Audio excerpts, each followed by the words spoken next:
Hey, it's Brad, and sometimes it's just good to have a reminder why we do all this habitat work.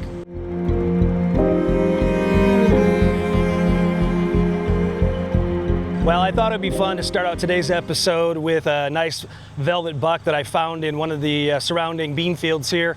And it is the 12th of August as I record this, and it's prime time for big bucks to be seen out in bean fields all around the area.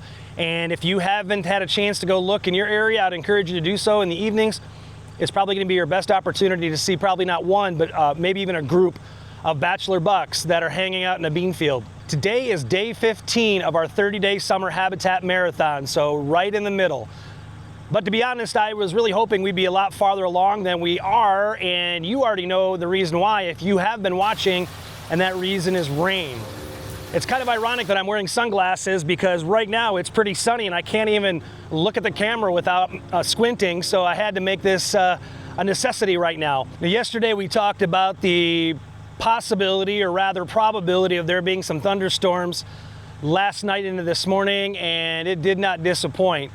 We got another 1/4 inch of rain out here at the hunting property, a little over 1/10 of an inch at the home property, which, as I've said before, is great for our food plots. We're gonna definitely have a bumper crop, I think, this year. As long as we don't get totally washed out, I think the time we have until the hunting season is gonna really prove to be pretty beneficial for our food plots.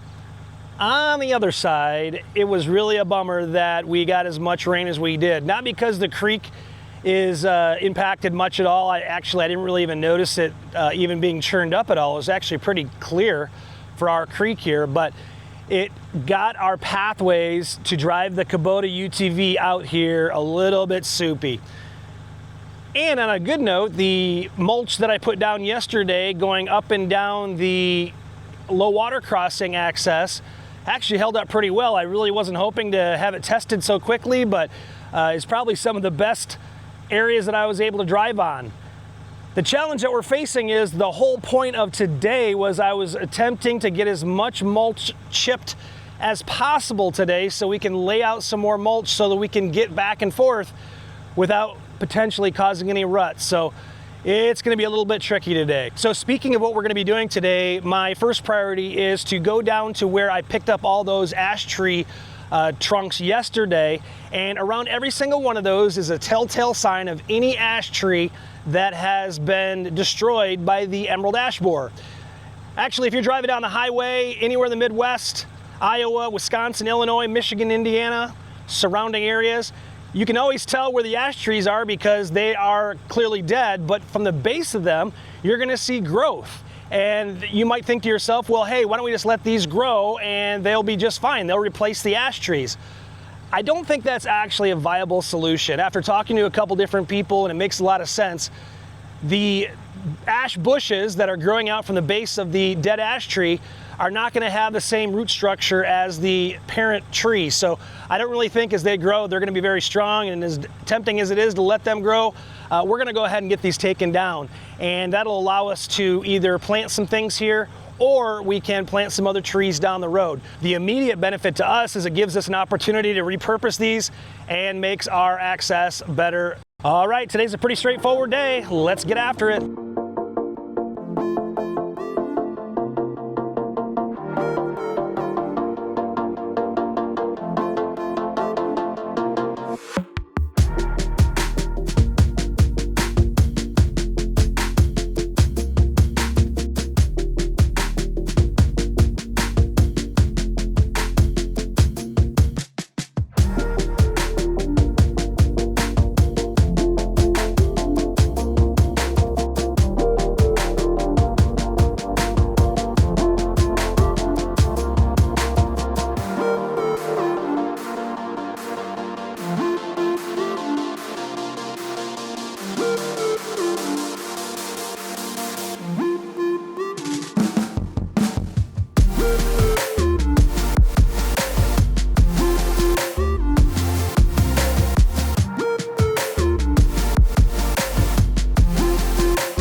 that'll wrap up another productive day. We were able to continue our processing of all the ash trees that we are trying to get rid of on the hill. And that included all of the ash bushes that were left after I took down the main trunks. Tomorrow's forecast is dry weather, so we're gonna hope for the best and pray that no thunderstorms pop up out of nowhere. If it remains dry, that'll be great because it'll allow the property to continue drying, including our pathways, so we can get back and forth. And it'll give us a great full day's worth of work as we continue to process the wood from all those ash trees. We'll continue to take care of the branches and make those into mulch and use those at various places. And also any of the wood that we can use for firewood, if it's still viable for that, we'll definitely do that. My goal is to get as much of that wood processing done tomorrow, if at all possible.